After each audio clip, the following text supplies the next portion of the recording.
And we're live from the res here with special guest Mr. Boone Turner in the house. How you doing, sir? Doing good. Howka family. Howka. It's good to see you, man. For those of you guys out there in the internet world, out in the vast world, you may not know, but outside is parked a beautiful horse. And so you know a cowboy's in town when you see the horse parked outside. What kind of horse you got? He's a quarter horse, man. He come out of family from Verona, Nicochet family. I just bought him. He's about 6 months old. So I'm going to go have my rookie year this year in the pros. So I've got some new animals coming on this year. And, I figured I'd bring him with me because they've afforded me, my way of life. And they've given me all my awards, my buckles and saddles and stuff I've won through the years has all been, account of them. So I figured I'd bring one of my soldiers along with me to visit with you guys today as well. So That's awesome. It's a beautiful horse, man. I mean, me, I'm not a cowboy, I sometimes wear a hat when I bird sing. I do that as tribute to my dad. And when I play peon, I do that as tribute to my the guy who got me started was John. And practically it has a lot of practicality to wearing that with smokes in your eyes and stuff. It's good to have a hat on and whatnot. But when I was a little kid, my family, we had a horse. My sister, Snowball, she used to have a horse called Apache, and I used to ride that. And most of the families here in Viejas had, and this is in the 80s, most of the families had a horse. And at that time, and then the generation before, everybody had a horse, and it kind of came from that. True. And I know in our region down here in SoCal, it seemed like the horse culture it was on every family. And it's weird because now moving forward 20, 30 years, you don't see horses as much, but I know that it's you still have it. It's still strong with you. Definitely. And so that's why I'm really glad to have you here because I want you to share a little bit about that. I know we have a long history with horses and whatnot too. Very long. I mean, talking from when Colombo made his mistake and landed down here, and then Cortez landed. The ports were all down here in California, and all that main push of the horses and livestock kind of filtered through our tribes first. So at that time, when the missions first started, there was an estimated 6 million cattle in this area, and the only people to work them were the Spanish people off the ships and the locals here, through our local tribes. So we got a lot of the knowledge coming off of the ships from the Spaniards. We'd sit and watch how they used their horses. We were taught kind of the way they used them, but once we got a hold of them by way of either stealing them or some got away and we'd capture them. But until we got to live with the horse every day and started to understand the reality of the horse and how powerful it was as a healer, as a transportation tool, as a survival tool, it really, really started to adapt us from there. And it's really, really strong medicine to really look at, who had the horse first was come from China. A lot of people don't know the horse was in the ocean first and had flippers. They never had hooves. So as they came onto mainland, their feet started to harden off, and they were really small. They were about a little bigger than a deer. And as the years came, the first people to really use the horse was the Chinese. They were really the first ones to kind of use the horse, and then from there into Spain, they got it. And we were kind of the last era of the people to actually see the horse. So when it got here, it was kind of a shocker. We were using dogs with sleds at that time to get our people different places. So when we seen them, we didn't really understand, what they were. So we really had to watch. And like I said, until we lived with them, we didn't understand, how valuable they were. So I've lived with a horse my whole life. I've rode horses. I was put to sleep on a horse when I was a child with my mother. So I've actually been on horse since I was born. I was team roping professionally at the age of 12, won my first U.S. championship. From there, I've won multiple other buckles and saddles and different awards through the years. So I've kind of really made a way of life and a lifestyle with the horse, and still trying to keep intact the ways I was taught, from the elders that actually gave it to me. The men that taught me were the men that came out of learning from their grandfathers that used it for that survival tactic. So I've got to try to hold on to that knowledge because we are such a horse nation. A lot of that knowledge from the industrial era forward is where the disconnect really became, really hard to go back and capture. So. But it's powerful, that lineage that you have, and I think a lot of people don't think about SoCal or our area having that strong horse culture. And everybody thinks natives on horses, they go right to the imagery of the plains. They go to the Dakotas, they go through all those nations that are over there, and how they got the horse. But it's like we got the horse right away when the Spanish showed up. Yeah. When the missionary moving forward, the horse was here. And I know that cattle, that whole industry, it was such a good industry here in San Diego, working your way north up the coastline, because you could raise cattle, you could slaughter them, you could take that leather back to Europe, you can make soap out of the different parts of the animal. The hooves, yeah. They're the hooves. You could, there was a lot of industry around that. Definitely. But I don't think people think that. No, I don't think they go horse nation, horse people. I think people's minds go to the plains and they don't go to our region. And if you're not from, one of the reses here in SoCal, you probably wouldn't think that. But Definitely. like I said, me growing up, I know there's cowboys around. I go to the fiestas, the gatherings, and you still see some of the old time cowboys that are there. I like going to San Isabel gathering for that reason, and Rincon, because you'll see some of those old guys out there. They're still cowboyed out, and they're out there, and they were cowboys when they were young. They grew up, they learned it, they had the lineage, and you're right there inside of that. That's cool, keeping it rolling. I mean, I grew up in cowboy boots, and a lot of you in your generation grew up in cowboy boots because we couldn't buy 3 or 4 pairs of shoes a year. So that one big leather pair of boots had to last you the better part of a year. So a lot of us grew up in not laces, because those would break. So a lot of people grew up in pull-on boots. A lot of men that are 40 and 50 older than me. I'm 34, so when people are in their 40s and 50s, they all remember wearing boots. You know what I mean? Until TV really came on and they started pushing products, we all wore something that would last for the longevity of it, because we weren't profiting as a nation at that time. We were basically surviving off what little land and what little resources we had, besides what the government would put on top of the food rations. Sometimes we'd get grants through the reservation to do education, or maybe grow the resin in certain places educationally, or La Jolla has a river that runs through the reservation they use as a campground. So we had to be really, really creative on how we would bring income to our people, because for us to travel outside the res, man, only 1 or 2 families when I was a kid had a car. So I remember sitting at the house and only hearing a car per couple hours. Yeah. It used to be like, oh, we could hear one coming, and the kids that were naughty would get the Indian bullets, which was a handful of rocks, and they'd wander up through the street, So, but we were able to hear cars coming from a long way off, So even in my lifetime, I watched it grow from a couple cars to now we have the casino there, and it's nonstop traffic, So it's just, to me, it's really important to remember what's happened prior to know where you're going forward. Sure. So. There's a lot of lesson, in dealing with the horses and whatnot too. I imagine, it's a lot of Truly. teaching of responsibility to go out there and take care of, having the empathy and the compassion to take care of another living thing. Truly. And the responsibility of taking care of that. And the special thing, man, imagine having a conversation without a spoken word. yeah, Right? All body language and what you can see and how you move, and that's all a conversation to the horse. So when you're around him, I very rarely am talking. Of course, I talk to my horses because I've lived with them, right? They're people to me. So, but it's all body language and how you approach it. And when you convert that into people, it's the same thing, man. If you run up on somebody and you shove a hand at him, kind of violent, people are really hesitant to really shake your hand and find out who you are. But if you come up kind of nonchalant, nice, comfortable, walk, and you say, hey, man, how are you? My name's this and this. People are a lot more apt to shake a hand and figure out, who you are. You know what I mean? And it breaks the barrier down. I always tell people, shake a hand. If you don't know them, shake their hand and find out who they are.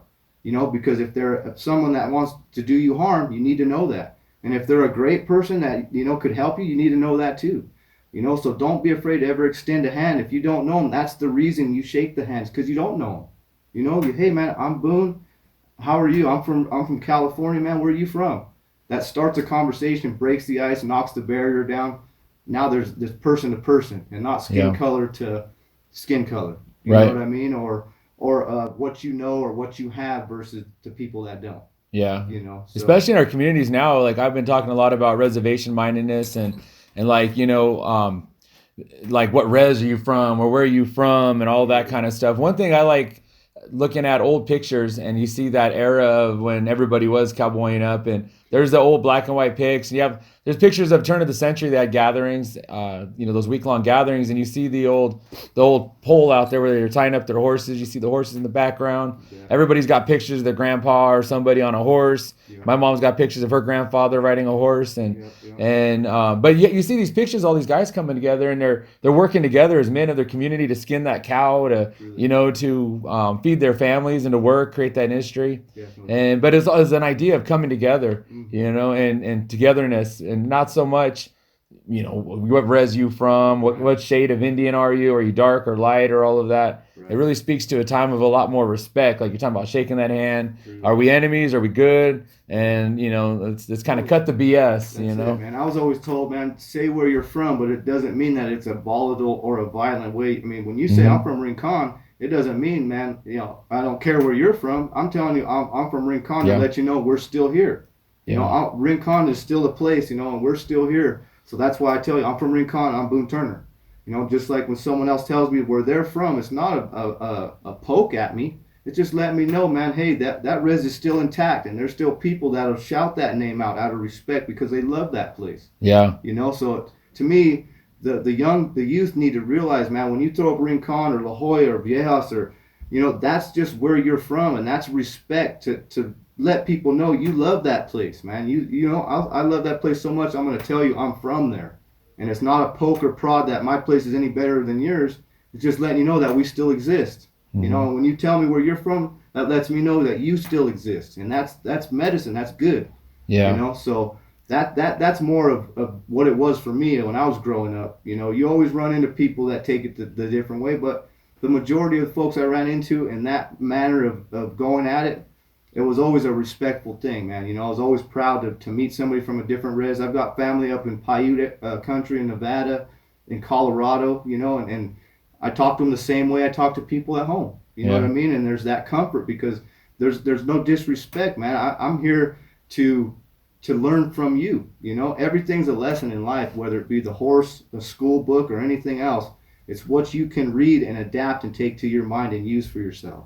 Absolutely. So it's for me, it happened to explain myself without using any words has been a lifelong pursuit of perfection and trying to get that right. Because the quicker I get it right, the more success I have around my horses. Sure. And in life and marriage and everything else that comes along with that, And it's good to the other thing about saying where you're from too, and I think the younger generation loses this a little bit, especially if they don't have family telling them who their relatives are. Sure. But I know older people will want to know where you're from because you hear the name and you know where they're from. You might have friends that are from there. You might have family from there. And sometimes I think young people don't realize they have family all over. Like I have family in Saquon and San Isabel and Manzanita and Campo and, all the different reses around. My kids have a lot of family in Paula, different areas, Pachanga. So I hear a name and I hear, and a person says, I'm from this res. Yeah, it's not negative. It's not like I'm a blood, you're a Crip or some kind of weird thing like that. It's like, this is where I'm from, it's my home. And I go, I know, hear your name. Then I might think, you might be my relative, Sure. I remember asking him, when you ask any old folk, old elder in our area, man, you ask them, if they ask you, who are you? Well, I'm Boone from Rincon. First thing back is, who's your dad? Yeah. Right? It was never like, where are you from with your hands up? It was always like, who's your dad? Who's your mom? Yeah. They want to know who your people were. So when you told them where you're from, immediately, well, who's your dad? Because you might be intermarried, interrelated, but everybody knew everybody, so that's in my era, that's how it kind of was. And I could always remember if they'd ask me, who are you? And when I'd say where I was from, who's your dad? Immediately, so that's kind of the looking from the outside in. That's what you got to kind of find is that positive out of all that negative looks. The hard look is only because he don't realize who you are, doesn't recognize you, so shake a hand, man, and then there's times you got to use your head and you realize maybe it's not safe to do that, so you get away from those situations, which stops a bad situation from happening. So, that mind always has to work, especially around horses in my world. That 1,000-pound animal, man, every time I run down the arena to compete, he takes a bad step and flips over on top of me and I could die every trip. So I know in my mind, every time I do what I love to do is that time that could take my life. So knowing that, it's a very humble existence, man, because you got to be right with everything around you. Kids got to know you love them. Your old lady's got to know it. everybody, everything's got to be in the set sequence so that if that impossible happens, everything's right. You know, Sure. because it's a very volatile world of rodeo, man. You could get hurt at any minute. Somebody else could hurt you. You know, you're dealing with 1,000-pound animals and you're pulling around 700-pound cow weights tied to a little rope, you know, and everything's going fast. So it's it's a lot of mental prep more than seat time. I've had, you know, 30 years of seat time. Now it's putting my mental game into effect, you know, Mm-hmm. which is really making me have to study it, step back, and look for the little hidden secrets that are in there, you know. So it's helped me to adapt for other things through school and stuff like that. It helps me to look for the message inside of what's being taught, you know, which Sure. is the key to life, man. Like you want to hear, even if someone's got a bad message for you, you want to hear it, and then you want to pick it apart and figure out what he's actually saying or what they're saying and what you can use and what you need to trash. Sure. There's always deeper in everything, layers to things. And like what we were just talking about, knowing people in other reservations or, coming up on, especially they're native and assuming the best and whatnot. Or we kind of forget that like 2 generations ago, our population was real small, man. There True. was only so many people on every res. Like most reses have tripled in our region, have tripled in True. population Big in the time. last 25 years. Big And you time. go back, like my mom, she's mid 70s. So she hears about a reservation or an area, she'll tell you like, oh, I remember these families that were there, and it's like a handful of families. Sure. And so when she talks to a youngin, she's kind of like, well, who's your grandma? And then she'll know exactly who the family is. And older people can do that, Definitely. but the population is so small, so it's like they knew each other, they did depend on each other. They had work programs. My dad used to be part of Indian Action. It was an old program, and he worked with guys. I remember when I was a little guy, I would be cruising around, and he'd know people from Rincon and Saboba, and some of these guys I still see around. A couple of them play peon and whatnot, and they're always asking, "How's your dad doing?" Sure. But he met them in like the '70s through Indian Action, and they were just doing. They were out building. They built, part of the Mataro Water V Park here at Viejas. Yeah. They built the Barona Gym. They built some buildings there in Rincon, all the different areas. But they were native dudes from all over, Yeah. and they were working together, and they were getting things, and they're feeding their families essentially. Yeah. But there was like a sense of unity, and going before them. Talking about the horse culture, that those guys were definitely, they had the roundups, family roundups, they had community roundups. Definitely. Families are coming together and they're helping each other break those horses and get those calves ready, and tagging them and doing all the things they do, the brandings and whatnot. Definitely. But That's a good leeway into, kind of why the horse is here in our culture, man. And, Mhm.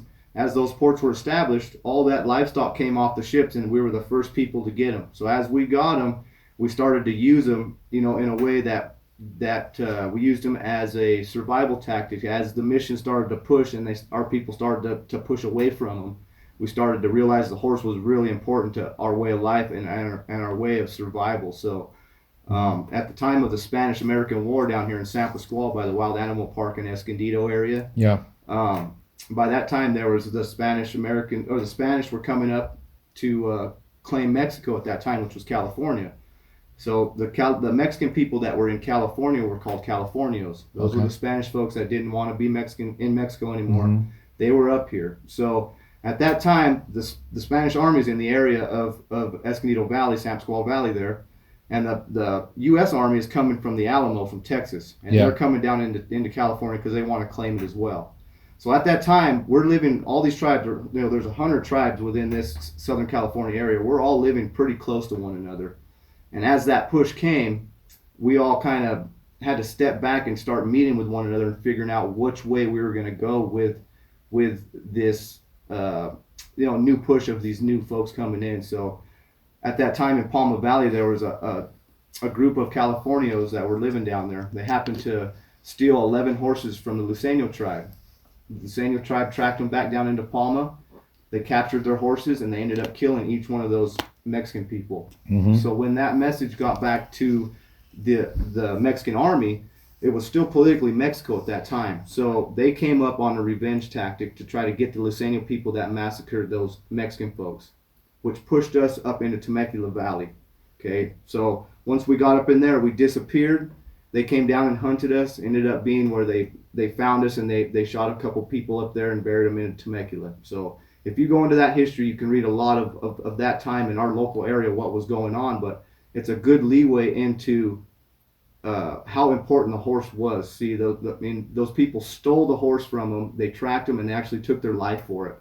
So that states that, you know, that's like someone taking your child from you. You're gonna recruit people to go capture him and actually probably do something violent. So yeah, because if it didn't mean anything to them, they wouldn't have cared. Truly. So it shows right there that even at that time how important they were. Truly, man. Yeah. So at that era, as that starts to go away, the rancherios started. You know, so when California was established, they gave the ranches to the Californios because they wanted the Indians to assimilate. So they weren't going to give us the ranches. They weren't going to put us in charge of it. We basically had to work under the Spanish owner of the ranches. So we went from a survival tactic with the horse to using them on the ranches as a tool. So that lasted a few generations. The ranches, we raised livestock, where we learned to cowboy and maintain livestock herds, and all that type of knowledge came from that era. Then the industrial complex hit, and that disconnect went one more time further away. So now we only have maybe 1 or 2 families on each reservation. I think we're the only family within maybe 4 or 5 reservations around us that are still living that life of every day with the horse. You know, we've got 30 horses at the house that I live with every day and ride and get out every day. So it's a good story, you know, meaning it's a bad time for us people, but the adaptation of our people is so immense, man. I mean, to really understand that in the 1400s when the horse was brought here, those people had the horse for thousands of years prior. You know, they were using them. They were already warring people, so they were using them. So they already had the skills and trades. And our folks, or our family, was able to grasp that knowledge within a matter of generations and outuse those commodities against the people that brought them. Yeah. Which really shows the mind of the people. You know, you really think of the low mental savage out there that everybody says, you know, but I mean, it's totally wrong. If you really look at that whole time, man, there was adaptation going on that was really, really fast. Yeah, in Spain, like your ability to ride and your ability to maneuver and to work, your horsemanship, it was really like it was a status symbol. Yeah. And like you said, these guys are coming in off of, you know, 1,000 years of working with horses, and then within 1 or 2 generations, you got natives that are at the same level and even beyond. Yeah. It really does show. You know, we always like to in modern days talk about. With the whole decolonization things, we talk about our resilience and how dynamic we are. And we talk about that today, but it's like, think about our ancestors having to take this whole new animal they'd never seen before. That's like, we might as well be riding a dinosaur. Right. You know, like what's the equivalent to that? A deer, maybe? Right. The idea of like jumping on a deer and now we're going to break this thing and we're going to use it and it's going to be our main function in life.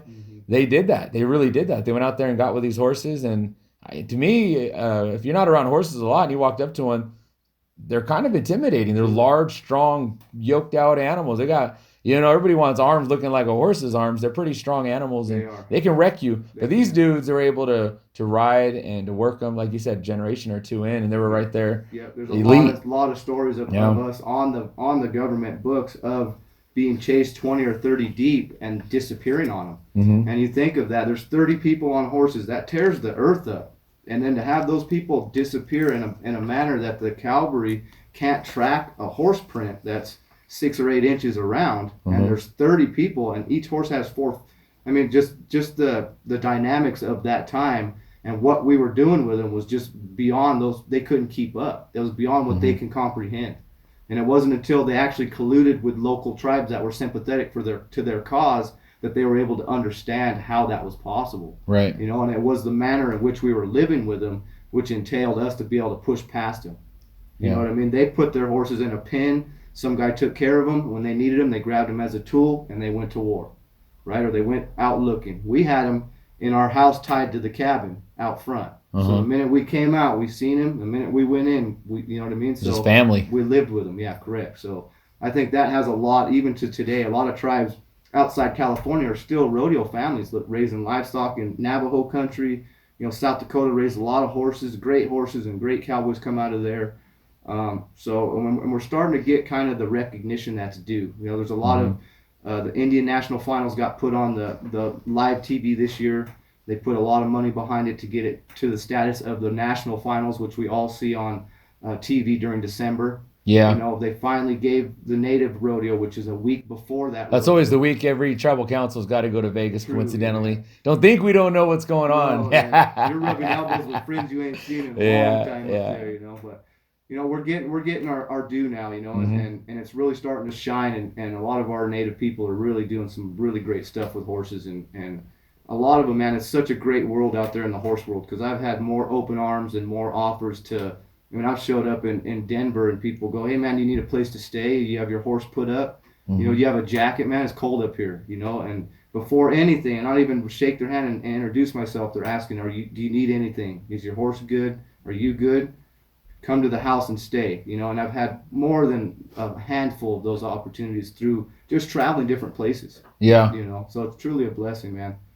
So, that's a good leeway into kind of where it came from, why the horses in this Sure. area, how really powerful we were as a horse nation at one time, and some of the stuff it's afforded me to do, man. I've got to go to different states. I've got to go rope and professionally push against some of the guys that have horses, in the real world, and it's afforded me money and confidence, man. It's given me stuff to be proud of. It's given me a Yeah. mission every day to wake up and do, and it's a really great way of life, man. And I really encourage anybody that's interested. Kids are interested in it. If you don't have anybody, man, link up and send a message out to me. You guys come and introduce your kids to it, man, because it's such a powerful story for them to have in their arsenal as a I saw past. on your trailer you had a like a banner, or you had a Yeah, logo. What is that? it's Paradise Creek Arena Okay. Productions, and that's our ranch down in Rincon.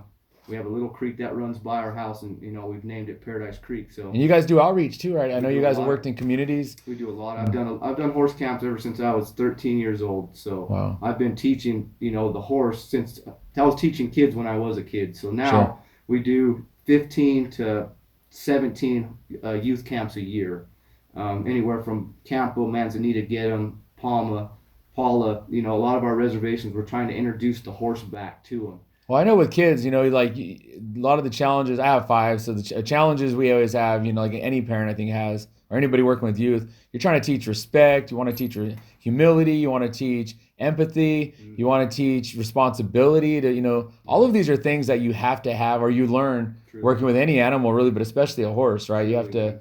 I mean, It's a just think of that 1,000-pound animal steps on your little pinky toe, man. It might yeah, pop that thing right off, I bet. So you always got to be aware, man. And it's like I said, it's all body language. If you walk up on a horse in a manner that's too fast and they can't comprehend what you are, they're a fight or flight animal as an animal minded, Hmm. So if you approach them in a way that they fear it, they'll cut, So it's a relationship that's built over time. It's not something that you buy a horse and tomorrow you guys are best friends. It's a relationship that's built through years of understanding one another, being around the horse and the person that owns him for multiple hours of the day. He understands how you act when you're mad, when you're sad. He can tell all the changes.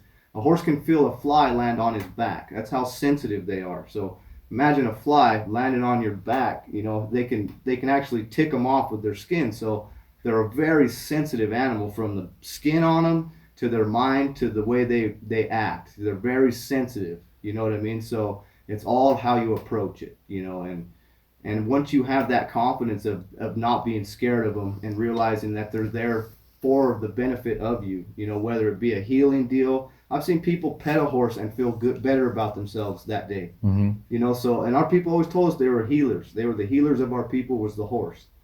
People would pet them as they go by, and they said that would take away, what ailments or what bad stuff you had. And a lot of the flat states still have that intact. They really believe that the horse, first and foremost, is the healer of our people. He Hmm. holds and retains the knowledge of the past. So they believe in that medicine of the horse, and then they use them in a manner that they find success with, whether it be feeding them and petting them, or using them in a professional manner, or just having them and riding them for pleasure. Yeah. You know what I mean? So it's a very humble existence when you have to get up and you have to perform for something else first. Before I get breakfast, before I worry about what I'm doing, I gotta make sure my horses are fed, they're watered, they have a pen that's not tore up and full of crap, So there's a recipe to having a horse, what they used to call animal husbandry. That's the term you would look up to find that. But um, as a people, we really took that and ran 100-fold with what that means. We really used them to plow fields. I mean, we used them for every little thing until the car came, they were our main source of income and our main source of value as a people, you know. Yeah. So, you know, I think it's real important. It's got me to. I got a movie seat. I got on a movie set this year. Went and worked on a movie set called The Outlaw Johnny Black. That Oh, was you in were hanging out Hollywood. with Jason Yeah, I Momoa? was out with Jason up You know there. how many people took a picture with Jason Momoa that day, God, man? I think he's the only Indian that gets FaceTime. I Huh? photoshopped myself in one even. just your head, huh? Yeah. But no, man, you know, so it's afforded me great things, man, and I really push to try to give it back as much as I can. You know, I think it's real important to, just like you do with the bird songs, and you guys try to really put it in a manner where it's correct. The sequence of things, the way they're said, the way they're performed, the things you have to do prior to being able to be ready to get around that situation. There's all a recipe to making sure that stuff comes out in a beneficial way. Sure. You know, and missing any one of those steps, once they're missed, that step's forgotten. So it's really, really important to do your history, man, because when you read your history and you find out the names that are linked to it, it sends you down in a whirlwind of knowledge, you know, and you could really kind of, if you look for the right positives, you know, every negative is a positive on some side of it. You know what I mean? When you lose somebody, I had to go through some loss this year, you know, but the elder really taught me how it is when it's time to go, how it is to take the journey, you know, and that was his lesson that he gave me as a young man that I just received because I'm old enough to comprehend it. Sure. You know, but it was a message of when it's time, it's time. You know, he made sure everybody was on the same page, and he went. You know, and that was a great way. And to me, it symbolizes that great death. And when we used to talk about that's a great death or that's a good day to die, that was, to me, that's really what it kind of circled around was when it's time, man, it's time to take the journey. Make sure everybody's acknowledged, you know, that it's time and everyone's okay with it. You know? So. Yeah, and those are things like you hear sometimes, or you tell your kids or whatever, but you don't know, you don't really learn it. You just kind of put it in your back pocket, and then one day you kind of it really saturates. You do understand what they meant, and you go, "Wow, man, that's what that means." Powerful. It's a feeling, you know. You feel. You don't always get the, you know. Not everything just comes intellectually. You don't just see it here, and sometimes it just kind of sits there and takes time to saturate. And you can even get some of these lessons. Through a smell, like, you know, back to school night. I remember I used to go to back to school night and I'd smell like crayons or whatever it was. And it would take me back to third grade. I'd be like, oh my God. Yeah. And you start thinking, and then like, you just think about how your thoughts were back then and how naive you were on things. And, or you eat something that reminds you of high school or hear a song or, you know, it takes you to a spot and you kind of can really, you know, you don't realize that we have a lot of unfinished thoughts or unfinished ideas. Truly. And then when you later on in life, you look back, you think, you reminisce. And then you go, wow, man, okay, now I see why I was messing up or what they were trying to tell me. I get it now. You know, all of these different things.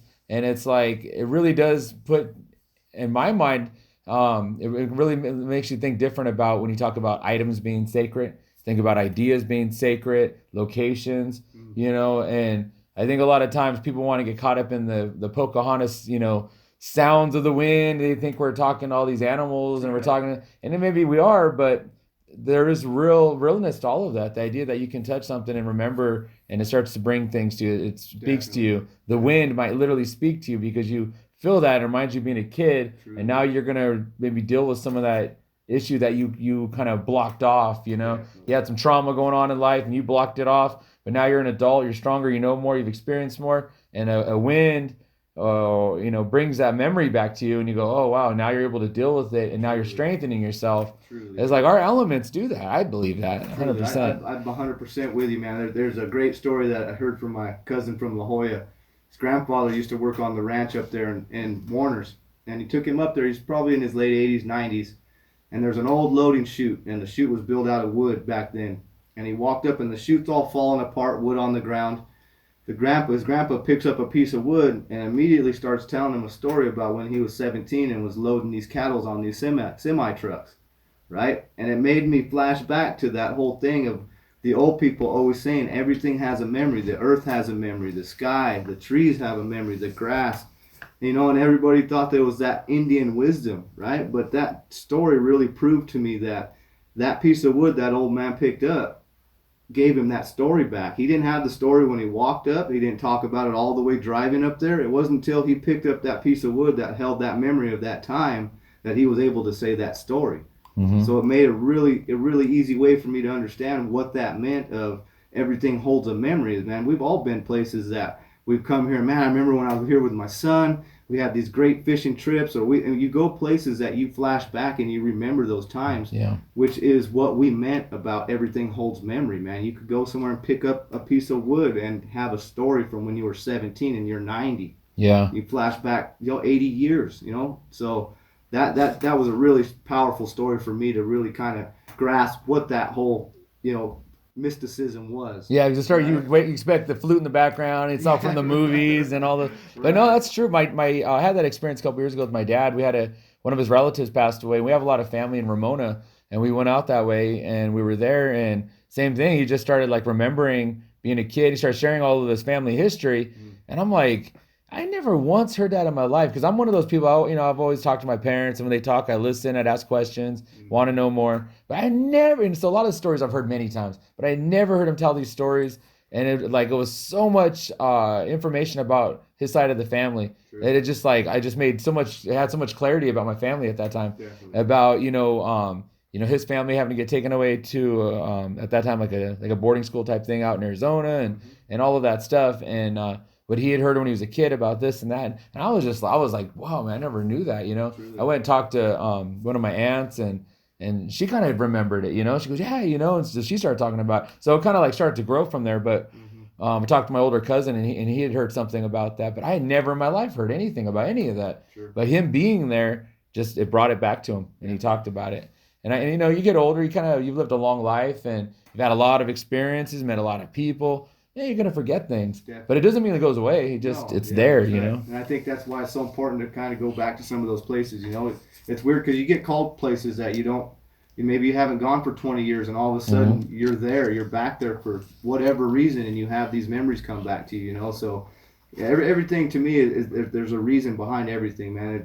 There's never a time where you're free floating through the world with, nothing's meant to be. If you're having a hard time, that means you need to get around people that are having a better time and figure out how to get out of that rut, to stay there and be mad at the past or be mad at what you don't get and you can't get, man. Everybody can get it all. I've come from nothing, man. When we had no bingo halls, we were eating out of government trucks, man. We had government block cheese. We lived the life of refried beans, man, and now we're able to go have a steak dinner if you want, and for me, the horse afforded me all of that. You know what I mean? I didn't have to go ask the bank for a loan. I just had to put seat time into my animals and my skill set, and I was able to find something at the end of it. You know what I mean? But it's as much as you put in is what you're going to get out in life, man. If you really put yourself behind it, you dedicate yourself to making a goal and setting it out there and making sure that comes to tuition, it gives you a path, man. It gives you something to chase, So I think it's real important for everybody to set goals every year. I set a goal every week. Every week I have a goal that I'm going to hit. Every Sunday I make sure that goal was set, whether it be, not to make the same mistake I made yesterday, or the day before. But I have a goal daily, and then I have a monthly goal, and then I have a yearly and a 10-year goal. Yeah. So I have goals set out for the next 10 years. I have my life mapped out to where no matter what happens, that's my push. So it gives me a reason to get up. Plus, I got a lot of mouths to feed. I've got kids and a wife, and that does that to you. It truly, really does, man, yeah. Truly, but it's a beautiful life, man. Just like the powwow scene and the bird singing scene, there's a lot of medicine and good that comes from that. As long as you're taught and you're put in the right set to actually find benefit from it. If you go read it out of a book, man, it's real hard to have everything correct. You know what I mean? And like horses were always told to me, you can't learn out of a book, man. You can't learn horses out of a book. You got to be on them. You got to be around them.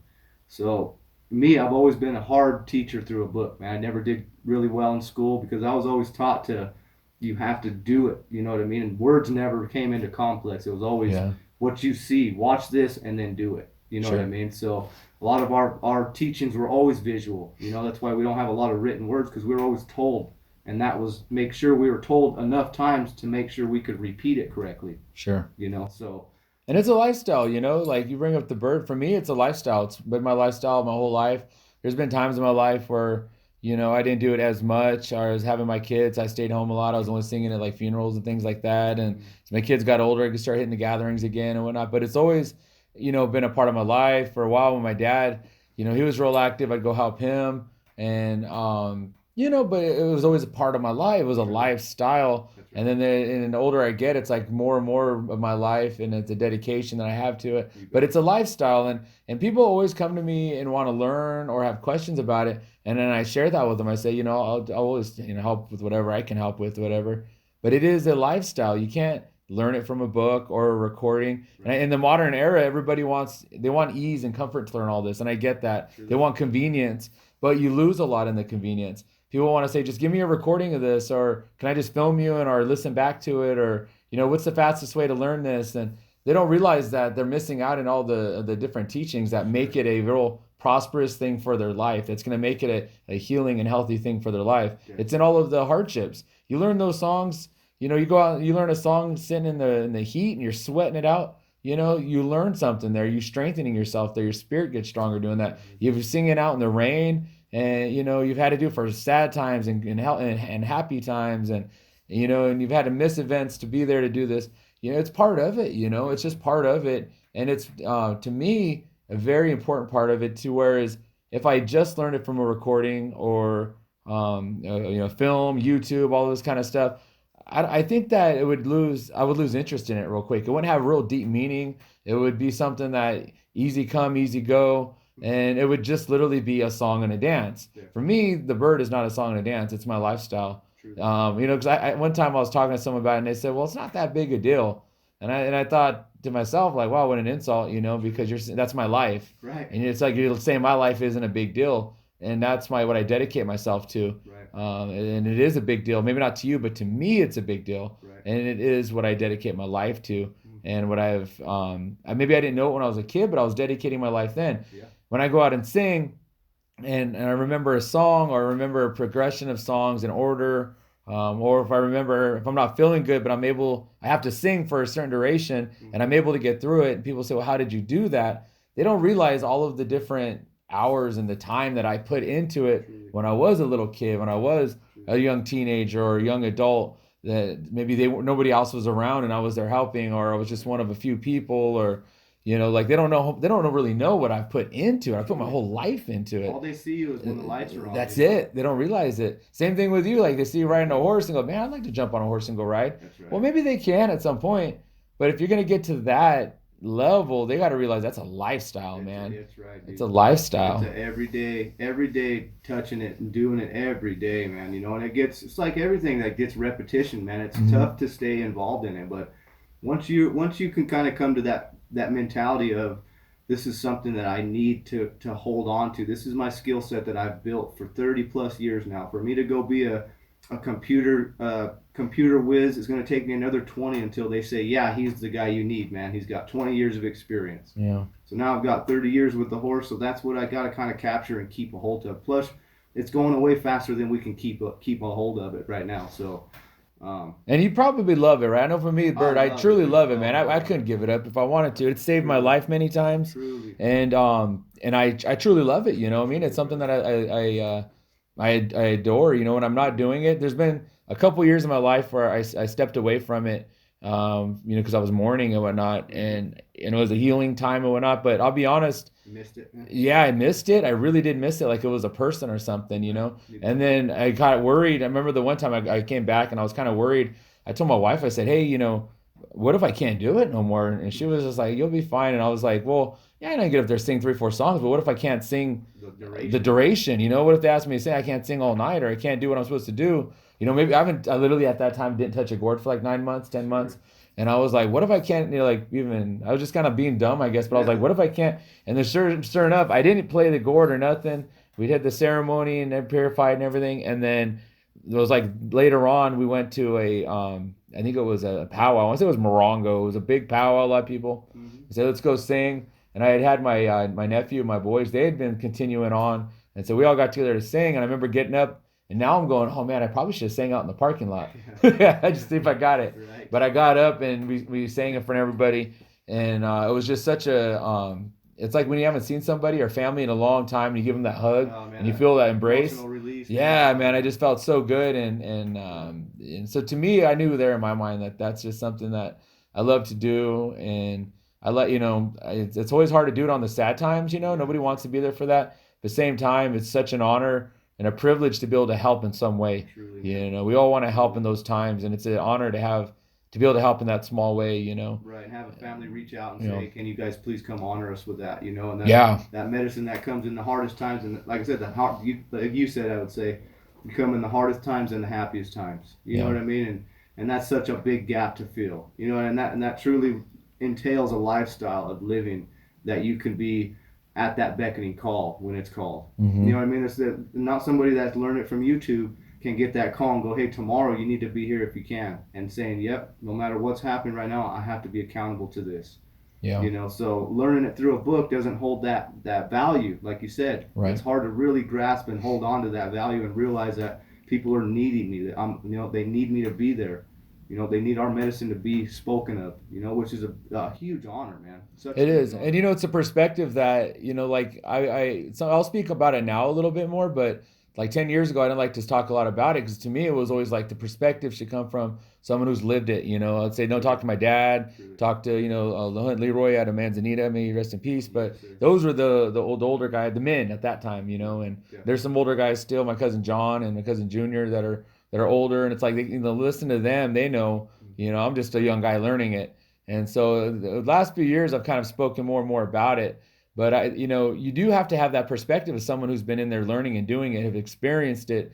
Because what happened, my fear is, and not just with Bird, but with all of our culture, is that it is kind of come convenient, a lot of it. So people can jump in a couple years, learn this, learn that, and then they become like a showman where they're going to be the ones now to go out and say, well, Right. this is what it is. And you have the outside world sucking that up, soaking it up, and they want to, well, let me write this book or let me put this out, and we're going to represent what the culture is, and Right. it's like, well, have these people really learned it the traditional way? Do they have it in lineage, or do they have the true perspective to Truly. give the voice as to what it is? Yes. Someone just coming in 2 3 years, they don't have that perspective yet, Definitely. and it's dangerous because they put that out, and then in the outside world, that becomes the facts, that becomes the truth, Yeah. and then someone reads that, and then they're going to be asking my boys, and then my boys have grown up with it like I have. So, Right.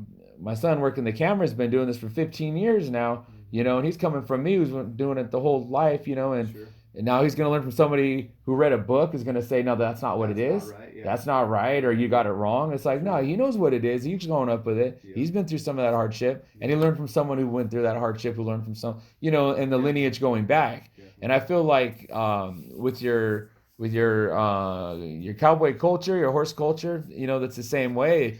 Truly. To me, when people, like I say, when people think of the plains and the horse, it's because I know they lack that perspective of being in our communities Right. years ago when the families all had the horses, Right. and they lack that perspective of knowing that the roundups and all of that used to be such a central part of every res's communal existence. Like Yeah.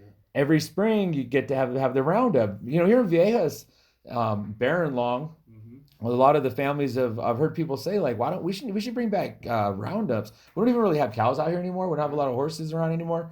But the idea of like everybody coming together, the ladies cooking up some tortillas, and Yep. they got the meat, doing some pitted meat, Yep. and yeah, sure, they were drinking and they're having good times, but the community was coming together. That's They right. were being social. The young kids are out there playing with each other, getting dirty. They're learning how to work with their hands. That's right. You got the older guys instructing the men, and the men are getting, the families all coming together, Truly. and having that when it seemed like they didn't have much, but Yep. they had a lot. They were very rich in community spirit and Truly. family.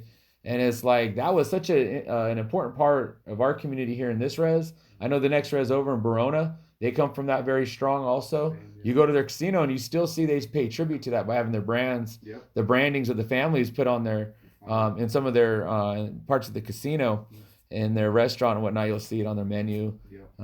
But every res in our area had that, man. It was such Truly. an important part of their culture. Truly, man. There's a Nicochet family in Verona that's been helping me this year get prepped to go out and push against some of the top guys, and there's the Chucky Pablo out in La Jolla, and there's Mm-hmm. Alvin Wachenio up in the mountains in San Isabel, and Rudy Wachenio up there as well. And these are some of the men that I had the benefit of being around as a kid, and learning, from the time I could walk till now. It wasn't until I probably was 17 or 18 until I got taught by the outside world, meaning like world champions that have won the world prior to coming and doing schools. Mm-hmm. So, before then was all the native style. And when I got immersed into the horse world that, society's into, our teachings are way different. The way we teach the horse is way, way different. The outside culture is more of a make the horse do it.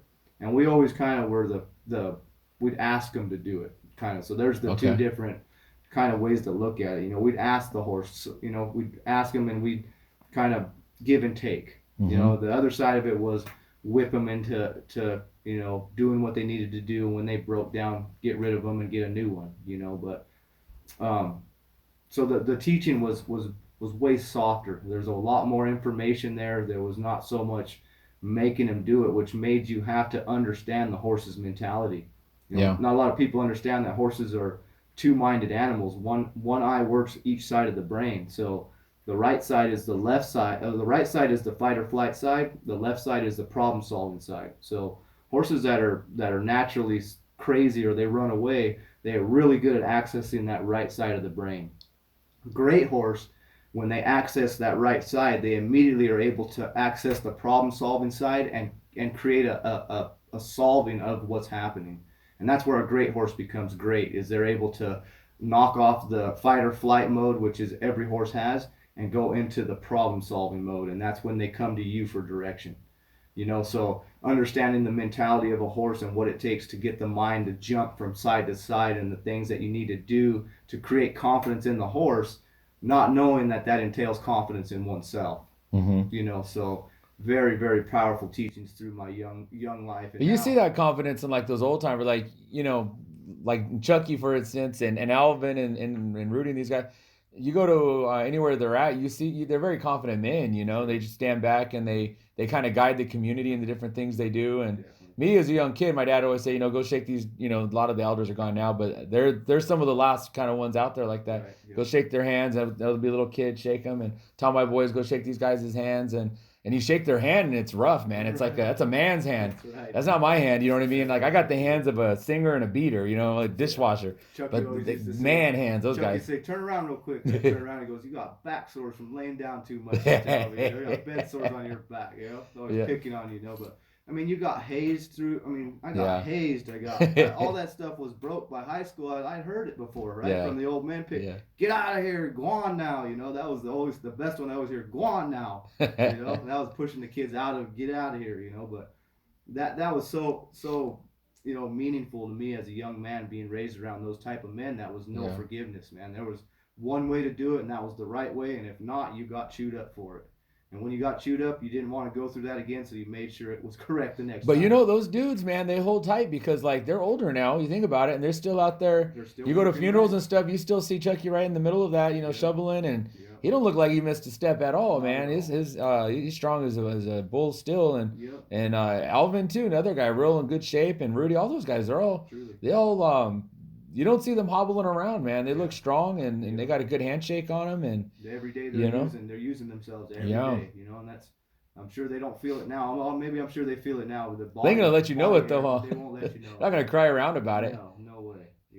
So these are just great men I've had a chance to be around, and I'm just blessed to be able to share this message with you guys, man, and put this out there that it's so important to hold on to whatever culture you guys have. If it's the white culture, the black culture, the Mexican culture, man, take a hold of it and learn about it, man, and share those stories with your people and be proud of them because, a lot of those people from those times, they did the things they did in order for us to be here today. Yeah. So it's truly important to pay homage to that, man, and understand where it came from and where it's headed.